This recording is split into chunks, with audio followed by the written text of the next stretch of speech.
104.5, the new Triple M. Margot's busy taking selfies. It's Dobbo and Margot Parker. And it's the Weekenders for Seats Are Us. We are absolute professionals here. We're going to talk to one now, Trent Quinn from I Think Property in Ipswich. G'day, mate. Good morning, all. Morning, Margot. Dobbo, how are we? I'm really well, mate. How are you? Exceptionally well. We got the Reds in action tonight. 5 Group 1 races in Sydney. A Queenslander looking to take out the slipper. And a heap of open homes and auctions today as well. It doesn't get any better for Trent Quinn. Now, mate, we've talked about everything, but appraisals compared to the actual price can vary an awful lot. Talk us through it. Certainly, and it got me to thinking last week when Margot posed the question about guess the price of the house in Wavell Heights, and it came up again in the living room with some people this week where people want to sell their house. So the usual rigmarole is get a couple of agents through, get a feel for what it's worth. Now, when the agent provides an opinion on price, without getting too into it, there's a heap of things we look at, market data, past sales, so on and so forth. But sometimes the challenge that we face as agents is it's not an exact science. And with a market like what we're in at the moment that is showing genuine signs of life, sometimes there can be a gap between what we appraise the property at and the eventual sales price, and that gap can be the market price is worth more than the appraisal price, and sometimes it can indeed be worth less.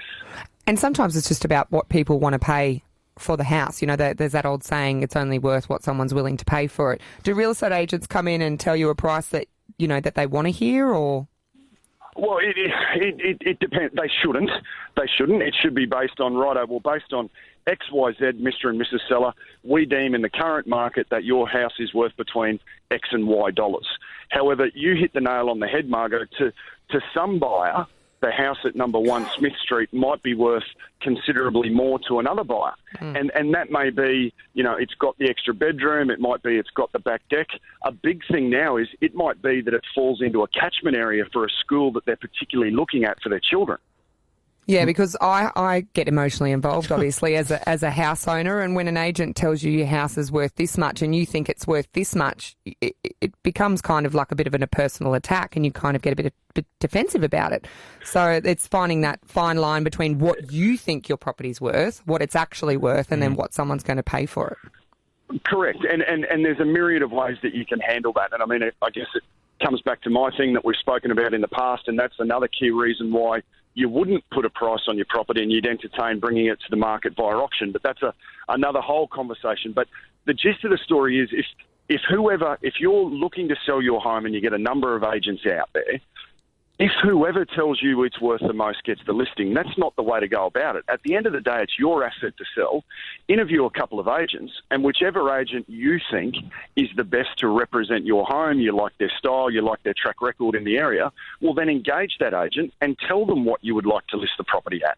And you know, come up with strategies to get that goal for you. Remember, a house is only worth what somebody's prepared to pay for it. So, I mean, it doesn't really matter. I would contend that a house is worth what a good agent can make someone pay for it, Dobbo. Well, there you go. Yeah, I've been in some pretty tough negotiations with real estate agents and buyers, and I'm always really very stubborn. I hate playing games of that back and forth. I just want to give you a price, and that's what I'm willing to pay for it, or this is what I'm willing to accept. So come to the table, or go and look at something else. Yeah, and Margot, again, as agents, everyone's got a different personality trait, and we meet people like yourself where there it is, there's my best foot forward, offers on the table, take it or leave it. But then you get other people that come in and they may make a very, very low offer, and you go back to them and say, well, sorry, someone else has offered more in a multiple offer situation, and they say, well, we would have paid more. Well, it's dealing with that buyer as they present themselves and I suppose their personality accordingly. But at the end of the day, you just need to engage the agent that can get you the best market price that is out there, irrespective of what someone appraised the property at. Yeah, well, as usual, very, very informative. You can always trust that Trent Quinn is going to give you the best advice on real estate. Thanks, mate. Not a problem. Good luck to Hootson in the slipper. Go the Reds. Beautiful weekend. There we go. Trent Quinn from I Think Property in Property Ipswich. Next, we're going to talk about the home show. It's on. Yeah, in Brizzy. Yeah. So it's on at over at South Bank. So we'll get to the bottom of that next. I'm excited because we're renovating at the moment, so I need lots of ideas and tips. I said, settle down, settle down.